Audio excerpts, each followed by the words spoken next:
Salut Kiki, aujourd'hui on a une boîte de 8 kilos. Non pas celle-là, c'était dans une grande boîte de 8 kilos. J'ai parlé tranquille pendant 25 minutes, 30 minutes tout seul parce que j'ai pris une photo.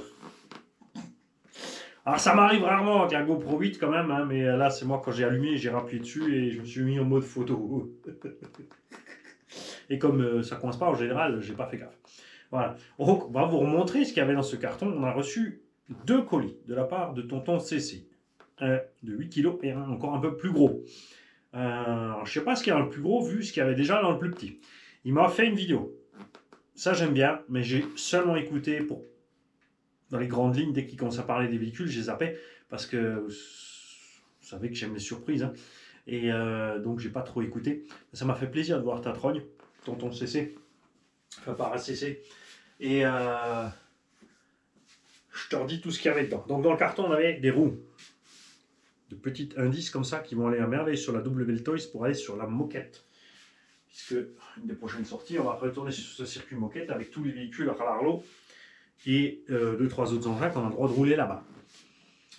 On a 4 Louise ST Hummer, donc idéal pour tout ce qui est Rustler 4x4, petit stadium, 1 dixième, etc. Avec un demi-offset, en très bon état encore. On a reçu 4 roues. Même si elles sont usées, on s'en fout parce qu'elles peuvent toujours servir. Quand on fait des lots de tombola, moi j'aime bien donner plein de roues avec aux gens parce que comme ça les gamins ils peuvent s'amuser. Tu vois, ils se disent ils peuvent pas forcément aller dans le TT, ils vont être sur un parking ou autre, donc pour pas poncer les pneus neufs, et ben, ils peuvent poncer tout d'abord les vieux pneus. Et aussi on peut aussi toujours récupérer les jantes, puisque chez Cacapi tu peux acheter les pneus à part. Donc tu passes ça au décapeur ou dans un four que tu as récupéré un vieux que tu as laissé dehors. Et tu peux décoller tes pneus tranquille. L'eau bouillante, mon cul, c'est du poulet. Si c'est collé comme il faut, l'eau bouillante, même dans une cocotte, tu arrives à 120 degrés, il faut 150 à 160 degrés pour craquer la glu. Et surtout que quand tu fais ça à la cocotte, quand tu arrives à démonter, eh ben, il te reste plein de colle à enlever. Alors que nous, avec le décapeur thermique ou un four à 160 degrés 15 minutes, je te promets, 150, 160, la colle est vaporisée, il n'y a plus rien. Bon, tu restes pas à côté du four et surtout quand tu l'ouvres, tu fais pas. C'est pas la pizza et tu veux pas la sentir. On avait dans la boîte aussi deux radios. Une FlySky FS GT3B.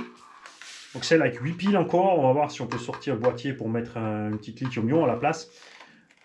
Les vieilles avaient le bouton derrière, les nouvelles ont le bouton au milieu. Hein, et toutes les nouvelles normalement sont en lithium-ion, ce qui est super pratique. Et une Synchro KT2S. C'est des radios que j'aime bien parce que tu peux brider gaz et frein séparément, et direction gauche-droite séparément directement sur la radio. Ça va super bien, j'aime ça. Très beau. C'est idéal quand tu fais des lots de tombola pour les débutants ou les tios parce que c'est pratique la bride vraiment. On a une boîte avec des pièces de rechange, un skid plate au bas haut et une sangle au bas haut et des barres stab option. C'est tout. En général, au bas haut, t'as rien d'autre qui traîne. Par contre, au Bitech, il y en a du matos. Parce que au Bitech, c'est au Bitech quoi.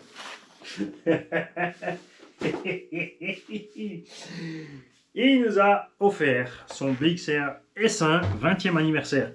Ce que je ne sais pas si le 20e anniversaire venait déjà avec toutes ces options ou si tu as rajouté de toi-même des options. Je sais qu'il y a les amortoirs à l'huile et les tourelles, je crois.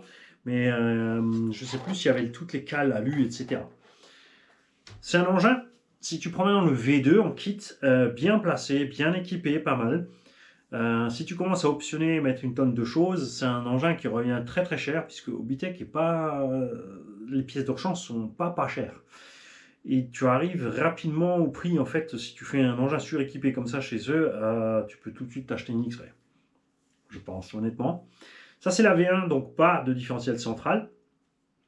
Il faudra mettre un moteur qui n'a pas trop de KV dedans, parce que niveau étagement, c'était un peu short. Il y a un slipper au centre. La V2 a un diff au centre. Ça, c'est cool. On est en super état. On est bien réglé sur les amortos. Diff arrière détendu. Diff avant un peu moins. On va y mettre un servo. On va y mettre un combo. Je crois que j'ai encore un petit moteur comme ça. Alors non, c'est des pignons axe 3,17, en 3,17. Moi, je dois avoir des moteurs en axe de 5, mais c'est pas très grave. Quoique, waouh, attends. Ou quoique ça fait beaucoup. 3900 kV, il va peut-être pas aimer. Il va peut-être pas aimer le 3900. Après, il reste peut-être un Vélignon 3005. Ça doit être pas mal, ça. Et on mettrait ça avec un MH120. Les petits variateurs MH120 sont les variateurs à 20 € avec 17 fonctions réglables. Et le truc, c'est qu'il faut impérativement choper les bons réglages, d'accord? Et attention, ils existent aussi en 60 ampères. Ils sont prévus idéalement pour pistes avec des véhicules à courroie. Donc, ils sont très tendres sur l'accélération. Il faut monter la puissance de démarrage à son max. Il faut monter le punch et tu peux encore trifouiller. Ah non, c'est que sur le freinage, tu peux trifouiller la fréquence. Sur l'axel, généralement, tu mets des fréquences 8-16 kg machin là. Et en freinage, 2, 1 ou moins. Moins t'en mets, plus c'est doux au freinage. Et si tu es trop doux, tu n'as même pas de verrouillage, même avec un frein à 100%. Mais ça permet vraiment de régler pas mal. Un petit vario comme ça, là-dedans, ça va le faire. Bon, je dis.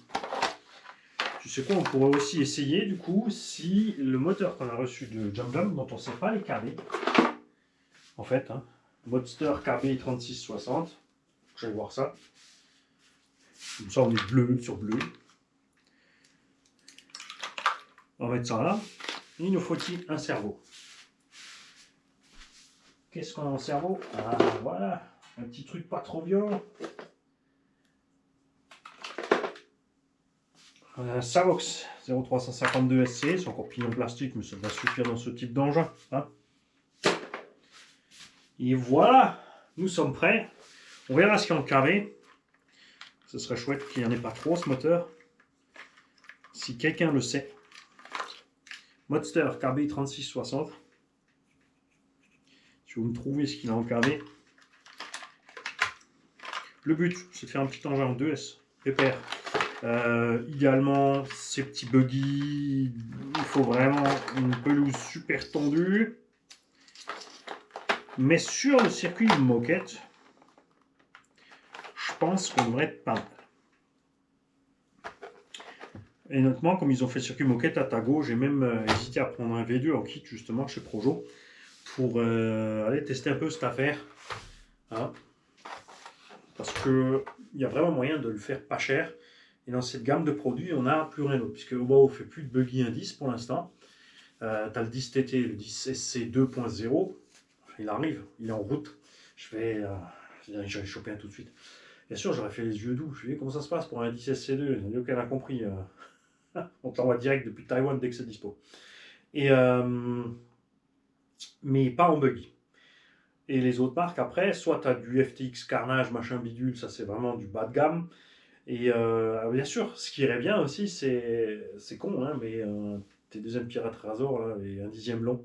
Alors, ce ne sera pas en catégorie indice buggy standard, c'est plus en indice long en track short course. Mais c'est vrai que ces petits machins sont légers, pas chers, et tu abîmes pas la moquette.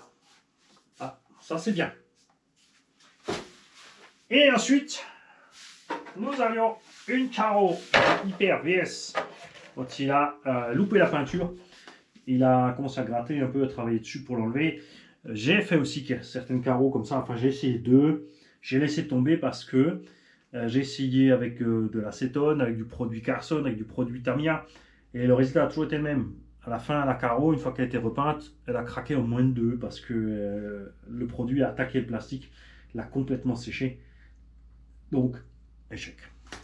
Nous, on mettra encore la petite couche de peinture qui manque parce que une carreau de rechange de réserve, ça peut toujours servir pour les entraînements. Et il nous a aussi envoyé son Hyper VS1. Il n'a donc pas le train à rotule, les tourelles un peu plus souples, qui n'a pas encore toutes les pièces allégées sur les biellettes et tout ça, l'échappe, enfin les rotules, mais qui fait toujours bien le boulot. Il nous a laissé le cerveau à bord. Nous, on va mettre le moteur Orion Vortex qu'on a reçu de Papa JamJam, puisque on a fait la même chose dans le Losi 8. J'ai pas encore fait la vidéo, on va peut-être préparer celui-là avant pour aller le rouler en même temps. Et vous allez voir que ça ramène bien en 4S ce petit truc. Je vais vous prendre un de mes Quick Run 10 BL20 G2 pour le mettre là-dedans. Ouais, dans le Losi, t'as mis un autre Vario. Ouais, mais bon, ça c'est au bas quoi, c'est mes chouchous, donc voilà, je fais ce que je veux.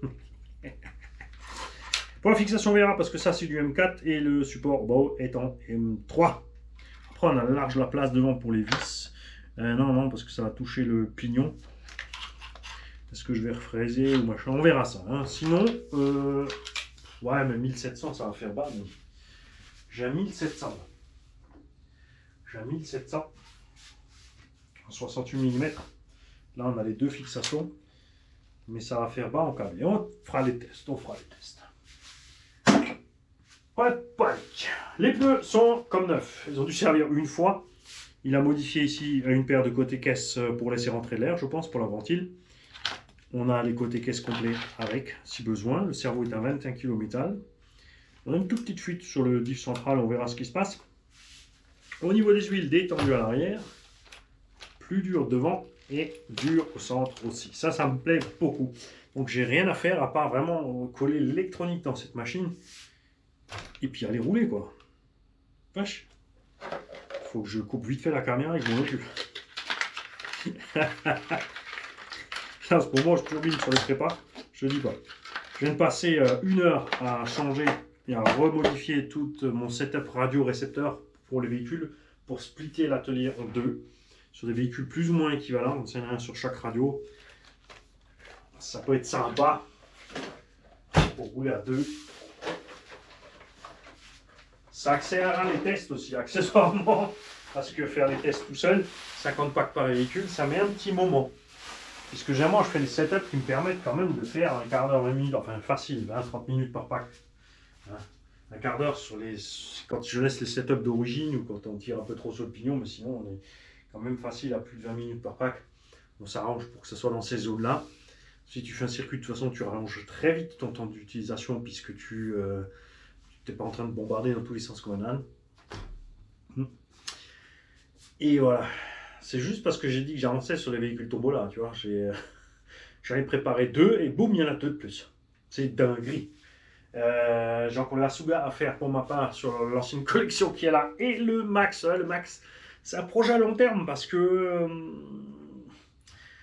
comme dit, j'ai envie de faire un MT en 350 et 3 pour mettre des jantes avec un gros déport.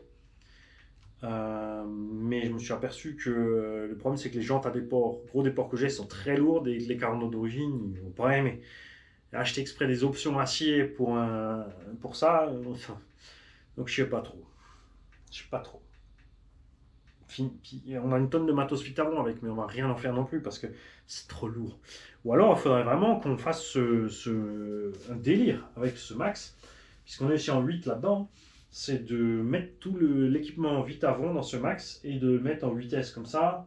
Il aura la même taille que celui-là et le même poids. Et ça va être un peu délirant. N'importe quoi, Mani. Mais bon, il faut ce qu'il faut pour que Mani s'amuse. C'est comme ça. Je vous souhaite à tous une belle journée. Je switch pas à l'allemand. Il faut qu'il se réveille pour les tombolas. Hein. Puis, voilà, vous êtes quand même le public le plus attentif qui est là le plus souvent. Et il y en a quand même certains, des Allemands qui suivent un petit peu et qui de temps en temps posent la question, tiens, ça se passe comment, de quoi tu parlais là S'ils ont reconnu le mot. Donc ça me prouve qu'ils suivent. Et moi, vous savez que les tombolas, c'est pour récompenser les gens qui suivent la chaîne. Avant tout. D'accord. Et on va garder ce petit principe aussi de soit ça part en tombola, sauf si quelqu'un m'a écrit avant un mail pour me proposer un petit prix sympa, comme dit, petit prix. Hein. Bon, petit prix, ça veut pas dire 50 balles. Hein. Tu n'auras pas un Hyper VS à 50 balles équipé, il ne faut pas déconner non plus. Le but c'est de récupérer de l'argent pour la question Tombola, pour acheter des véhicules qu'on peut tester, que j'ai pas forcément envie de tester. Surtout là en 2025, comme je l'ai dit, moi je vais rouler mes MT.